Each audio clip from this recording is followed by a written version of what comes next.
stabilize. Can they actually halt the onslaught of BTG? Looks like they're the ones actually choosing the battleground this time around. And they're taking us to Volskaya Foundry. And can I just say that this music track in the background is probably the best one we've ever had in China. It only plays for a couple of seconds, though. I'm so sad about it. Hello?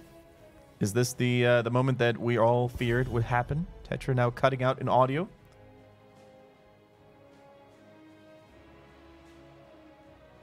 HGC China calling Tetra. All right, I'm just going to take over, guys. I'm pretty sure Tetra is working double time to restore order and bring his internet back in good shape. Still, send your energy, send your prayers, channel it really hard, and send it over to the UK so that the peons will finally fix that line. There we go. Anyways, just like at game number 1, we're just going to start this draft by Kendrick talking all to himself. We're going to have nothing out of the ordinary here. It looks like Hanzo this time around gets the ban, though. That is definitely a respect ban, because I don't think Hanzo is a priority ban these days on Volskaya. But also, by the same token, they are now having this gap in the bans, right? In which neither BTG nor Teamnut were committed to banning out the Sally Whitemane. So she makes it through. That means Druid is going to play her. And this is actually something that we've been criticizing yesterday, that we've been slightly criticizing last week as well. The fact that BTG very, very rarely plays Whitemane. Out of 7 or 8 games they've played, they've almost always banned her out. So that is super curious to see. Druid's Whitemane. Super excited. Diablo also makes it through, guys. So many heroes that always get the ban are just coming right in. Urel. Looks like Loktar really doesn't get to play anything else other than Urel. That is, out of all the games, like, just take a look at this, guys. Out of all the games BTG has played, Loktar didn't play Urel once and had to pay the price for it. He picked Leoric once and they lost against the 1. In every other game, Urel was picked and Loktar could dominate. That is correct. So it's going to be... It's unsurprising that they've got him very much focused on this. Yeah. 69%, by the way. Win rate on Sergeant Hammer. Absolutely amazing. Not bad. But Tetra, isn't it surprising that none of the other teams seem to ban Urel against BTG? It is odd, definitely. Not entirely sure. Also, you might, in theory, need to change the overlay. What is your timer on, by the way? All right. My timer is currently at 16, 15, 14, 13. Okay, you're a tiny bit ahead, so let me... Okay, let me see what I can... Let me see what I can do for you. My latency is on 5.6. Damn, son! Now you're actually ahead of me. Well, hang on. Let's fix that. By turning on the webcam. Hey! So now, Chad, I mean, now we're kind of in a precarious situation. We're in a sticky situation. What do we prefer? Do we keep that awesome picture of Tetra, or do we get him back on the webcam? Get rid of it. Kill it. Put it in the recycle bin. All right, we're going to bring back Tetra here. Look at that. He's back in all of his glory. Technical issues. All right. Yeah, I'm on 5.6, 5.7-ish as Zarya returns here for BTG. You just keep it right there because I'm going to catch up to you. Okay, understood. The second you catch up to me, I will probably lag. That's how things work. All good here. All right, 5.4. There we go. Nice. But yeah, the Zarya returns. And I'm wondering if this is a role swap once again for solo damage Sergeant Hammer. Mm-hmm. Yep. And we're probably going to see another role swap because yesterday when they executed the Zarya strategy... Oh, we finally see him. Ladies and gentlemen, it is finally there. It has finally happened. They bring out the Nazebo. 619 is going to get so many free stacks. That's going to be fun. All right.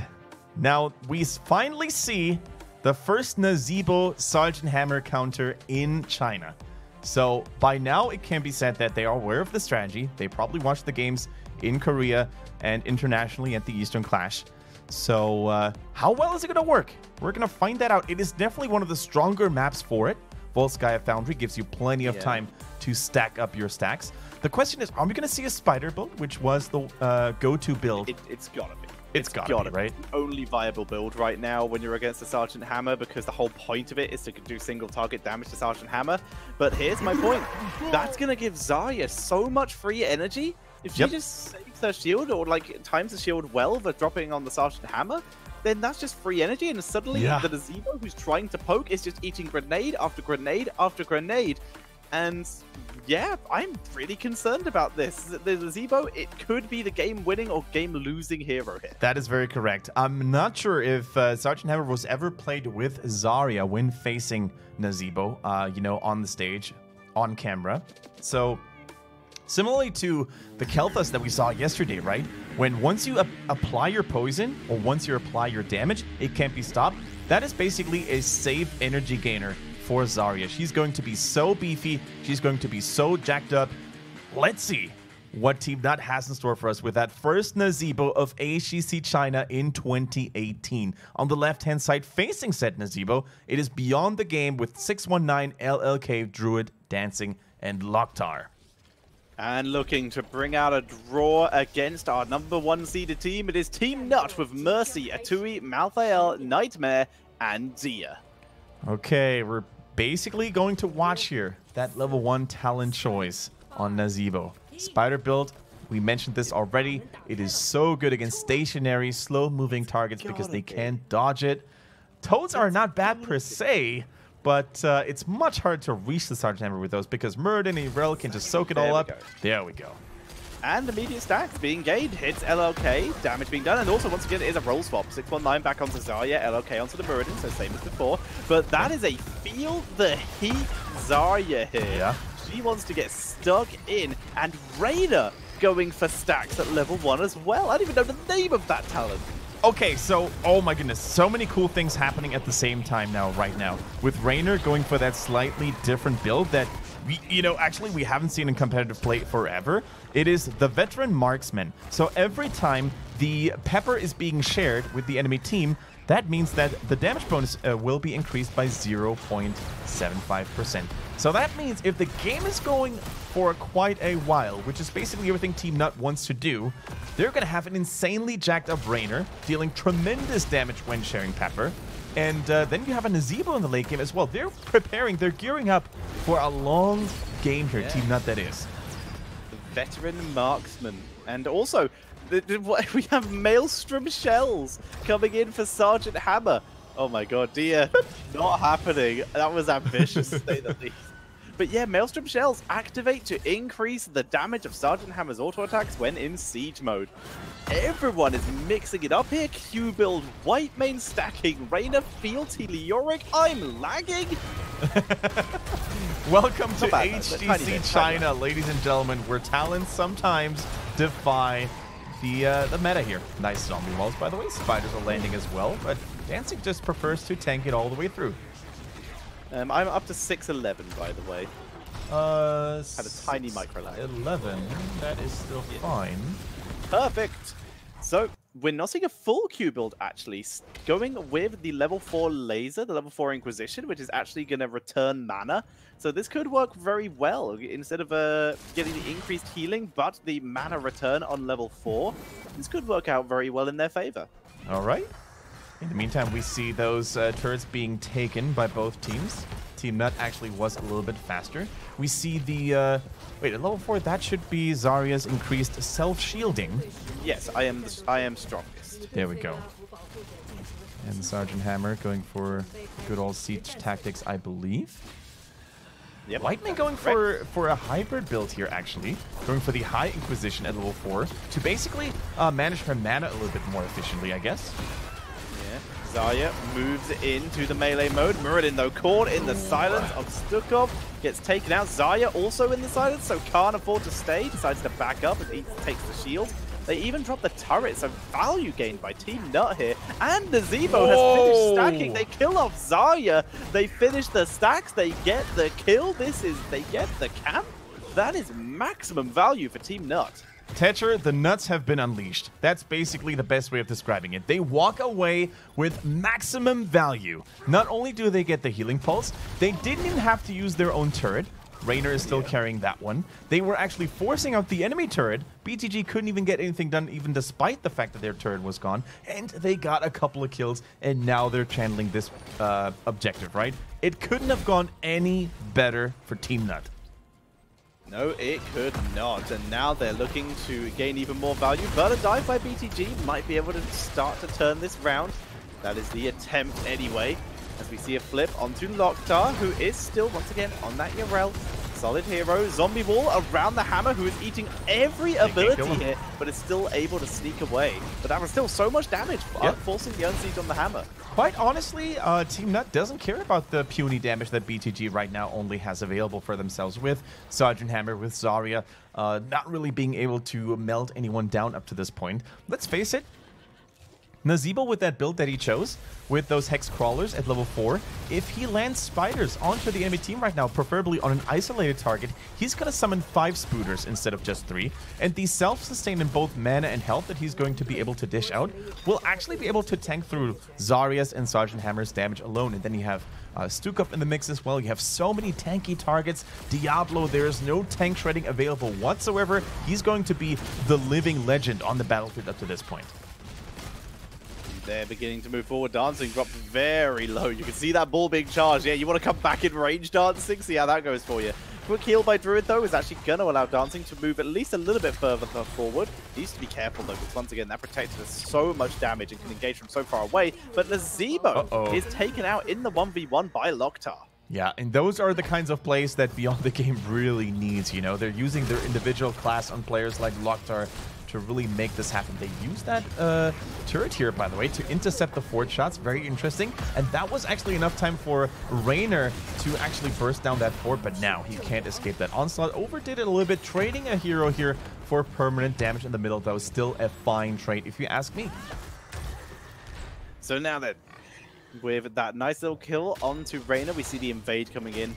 They've already started it. LLK saw the kill and just immediately moved onto the camp. Now with the help of 619, they will be able to take that very easily. Druid even with the heal. Yeah, but the mercenary clear is going to be very, very slow with tickling auto attacks by Zarya, Muradin, and Druid, yeah. I think Nightmare was actually starting to get ready, but he realized that there was no follow-up whatsoever, so he basically let it be up to this point. We see interesting pinpoint, not pinpoint accuracy, but Zarya's level 7, still the grenade one, actually, despite not even committing to the full grenade build. Yeah, I mean, the other option on that level is usually going to end up being, if you've gone for Feel the Heat, the extra auto-attack range, which isn't that useful, because the entire idea of this build is to get stuck in, and I think, Kendrick, we called it previously. No, I'm wrong. Okay, I was thinking with that particular talent, it can really lead into a Graviton Surge, where you just pull everyone into the center and just step in it yourself and get the Feel the Heat value.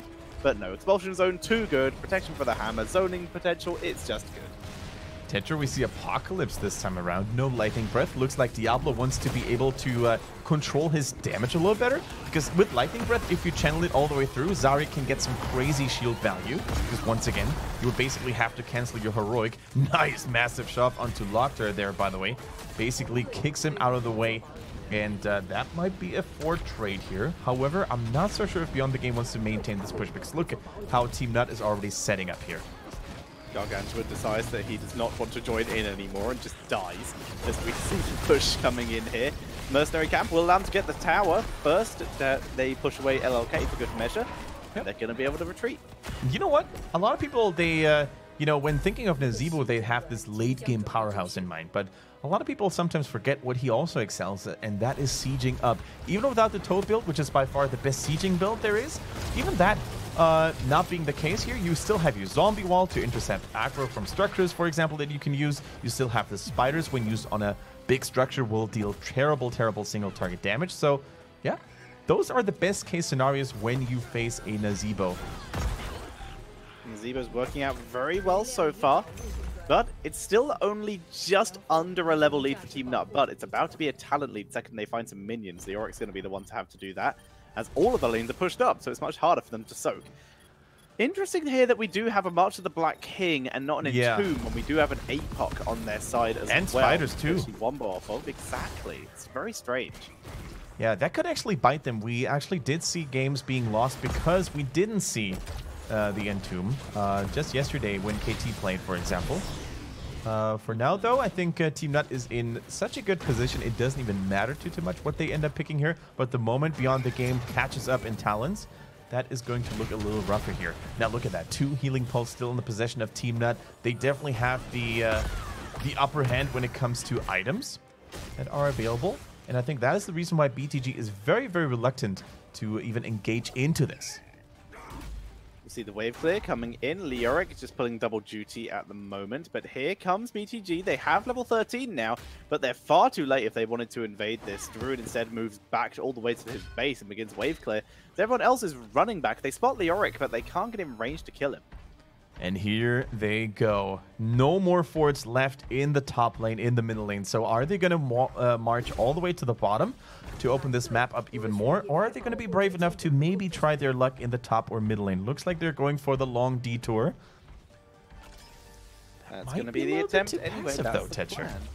Sorry? Isn't that a little too passive for your own taste? Is Teamnut showing too much respect here? I hate it. I think they're trying to get the level 16.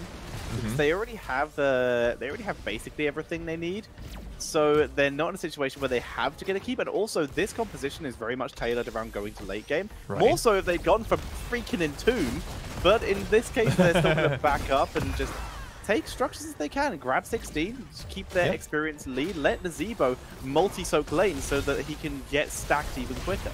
And that's sometimes actually the unintentional downside of being ahead when you're with a Nazebo on your team. Because when you're ahead and you have lane control, all your lanes are going to be pushed so hard, and that makes it actually harder for Nazebo to really get stacked up right on his Voodoo Ritual. So I think you're totally right in your assumption that Teamnut is just trying to play this very, very carefully, very patiently, so that Nazebo will be able to stack up, and they will 100% get the level 20 late game. Massive shove being used. A Tui in serious danger because that massive shove kept him standing still for so long, pushing away the wrong target here. Only pushing away Zarya. As we see the healing pulse being dropped, that will allow the rest to escape. But that's still 1-0 in favor of BTG, and they're looking for more because there's no fort here. Mercy is in trouble. Where's the zombie wall or anything like it? Gonna just be an ice block, and Mercy will fall. Mercy will fall. Those are those conveyor belts, man. They're so mean sometimes. They actually take away the shortest flight path when you're on the retreat in the bottom. And just like that, that patient play, that hesitant play by Teamnut is now going to backfire because Beyond the Game was able to punish and dominate after that Protector had expired. And with Sergeant Hammer, guess what? And the shields by Zarya, they can siege up until the end of time. Is that level 13 from Stukov lingering spines, or is that It Hungers? Because I hope it's not It Hungers. I do not know. We don't see that many Stukovs. Let me check it up here real quick. I mean, we see Stukov, and we know yellow is Virulent Reaction because that's the only one we ever see picked. My app shows both of the other talents as red, so I have no idea which one it is. Same so here. I need him to cast it. Cast silence, please, Stukov. That is quite weird, to say the least. Because once again, my source doesn't show any purple talents at 13. Mine Must have been the most recent rework, so I would assume it's Lingering Spines. We're just going to carefully observe through that next team fight if the Lurking Arm will continue to linger or not. My app might only show red talents, but it also shows yellow and green as we're seeing the Ring of Poison coming in for Nazebo. That could be some insane single target damage if he's able to get into a good situation. Dia mounting up, risky play. He's going to have to drop the healing pulse. Yep. Drops the healing pulse so you won't feed it over to the enemy team. That is very, very risky. Now, you mentioned a very interesting talent here for Nazebo. The increased damage onto the zombie wall, right, at level 16. A Ring of Poison. Now, that can be great against Sergeant Hammer, but it can also not do anything if placed like this, right? The enemy team is just going to walk away. Sorry, we just saw Stukov. Look again. He's going to cancel it in a second. And cancel. It hungers. It hungers. Extra damage coming in here as they begin to wrap around. Loktar goes for a ride, disappears from the lane. They were looking to try and get a counter engage, but it does not work out with that Loktar distraction. Yeah. So, I'm not sure what to make of this Ring of Poison. Being in a Zevo main myself, I almost always go for Soul Harvest, which is so nice when it comes to not only boosting your damage, but also your tankiness. If you hit it on a minion wave or enemy structures or enemy heroes, every enemy unit counts. You get bonus health, bonus AP, and if you then use your spiders and you drop them, they're going to hit significantly harder. With that Ring of Poison, you're much more limited to your positioning. Best talent in general. Unfortunately, I'm lagging, so... No worries, I got you covered. Keep in mind, though, funny detail, when you drop the Ring of Poison and you destroy the zombies or you knock the zombies away with your crowd control, the Ring of Poison will still continue to linger, right? Because you see that poison on the ground, so if you still stand in that poison, even without the zombies nearby, you're still going to take that extra damage. That's definitely something to be on the lookout for. Since Spinny Circle hasn't even stopped from the first time. All right, Apocalypse here hitting pretty well. Leoric actually able to kill White Mage. No more healing, no more protection available now for BTG. They're desperate, they're furious. They're trying to get something done in the meantime, but the conveyor belts actually delivering Sergeant Hammer closer to Teamnut. They're not even 20 yet. They're not even with their maximal damage potential online yet. And BTG is refusing to let go here. They're trying to maybe somehow, some way get this protector going, but they need to disengage right here, right now, if they don't want to lose any more members. Now, let's see. This protector is still charging up. We get to see that again here. Let's take a look at White Mage. He's completely isolated there on the right-hand side. Gets stunned. Apocalypse chain stuns, baby. Not even able to use the Scarlet Aegis. If that one had gone through, the entire team fight could have been a different one. So yeah, that team fight was lost by BTG because of positioning mistakes. And it couldn't have come at a more disadvantageous time here, because that is going to be a protector 100% for their opponents for Teamnut. And with that one, keeps are in danger. Okay, Tetra, you just let me know when you're good to go again. I mean, I keep getting down to 6 seconds and then jumping up to like 20.